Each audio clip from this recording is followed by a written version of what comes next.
èyí ni iṣẹ́ àánú tó confam tí gbogbo ènìyàn lè ṣe.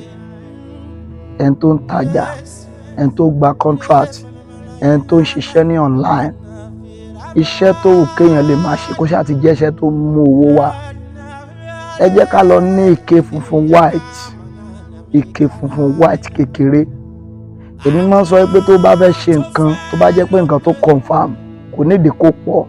Bọ́ṣẹ́ bá jẹ́ kékeré báyìí tó bá ti confam dandan ni kéèyàn ní testimony. Ẹ wá ike funfun kékeré ẹyọ kan, ẹ wá handkerchief white ẹyọ kan, ẹ tẹ́ sínú ike yẹn. Ẹ wá ọṣẹ white oríṣi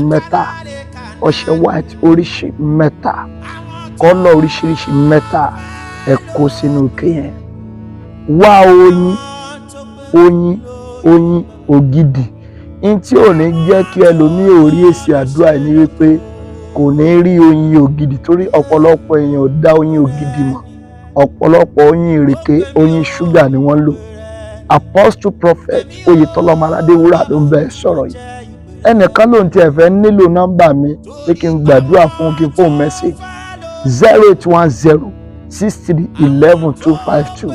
Òun ni WhatsApp nọ́mbà mi. Wherever you are, o lè pè mí.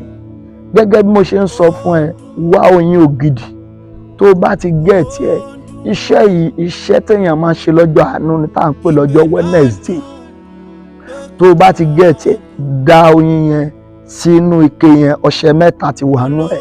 Jẹ́ kí oyin yẹn jẹ́ kó bo ọṣẹ yẹn, kó jẹ́ pé díẹ̀díẹ̀ lórí ọṣẹ yẹn máa síta.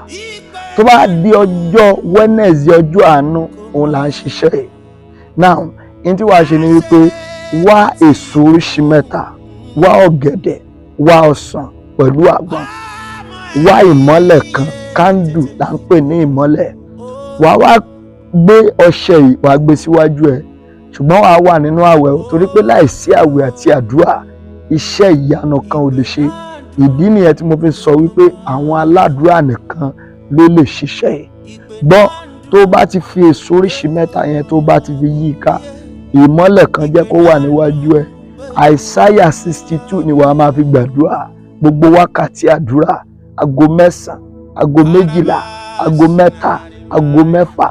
Tó o bá lágbára àti gbàwẹ̀ dáago 9, bájà aago 3 ni wàá fi máa gbàdúrà. Tó bá ti di ìgbà tí wàá parí wákàtí àdúrà tó fẹ́ parí, ìwọ mú ìmọ́lẹ̀ kan yẹn tí kọ́jí ó bá jòbè sára ìmọ́lẹ̀ yẹn, kó wá fi ìmọ́lẹ̀ yẹn síwájú ẹ̀, kó fi gbàdúrà. Lẹ́yìn ìgbà tó bá gbàdúrà tán, nígbà tó gbàdúrà tán tó tan ìmọ́lẹ̀ yẹn, wá ti ìmọ́lẹ̀ yẹn bọnú oyin yẹn. Jẹ́ kí ìmọ́lẹ̀ yẹn kó jó wọnú oyin yẹn. Ṣé wọ́n àwọn èso oríṣi mẹ́ta tó ra ẹ̀? Ní tí wàá ṣe ni pé mú ẹyọ kan jẹ ńbẹ̀. Kó wá lọ fún àwọn èèyàn wá fún wọn abẹ́ jẹ. Lẹ́yìn ìgbà yẹn, o bẹ̀rẹ̀ sí ní lu ọṣẹ yìí. Tó bá ti ń lu ọṣẹ yìí tó ń wẹ ọṣẹ yìí, wàá máa dá padà sínú oyin yẹn. Bí Olúwa ti ń bẹ tí ẹ̀mí rẹ̀ ń bẹ, yóò ṣiṣẹ́ fún ẹ. Ntí a fi mú kó má ṣiṣẹ́ fún ẹ ni pé mo ṣe ní kó ṣe, tàbí ègún àbí ọwọ́ kan wà lára ẹ, ntí ò fi ní ṣiṣẹ́ fún ẹ nìyẹn. Kọ nọ́mbà ìsílẹ̀ lẹ́ẹ̀kan sí 08106311252.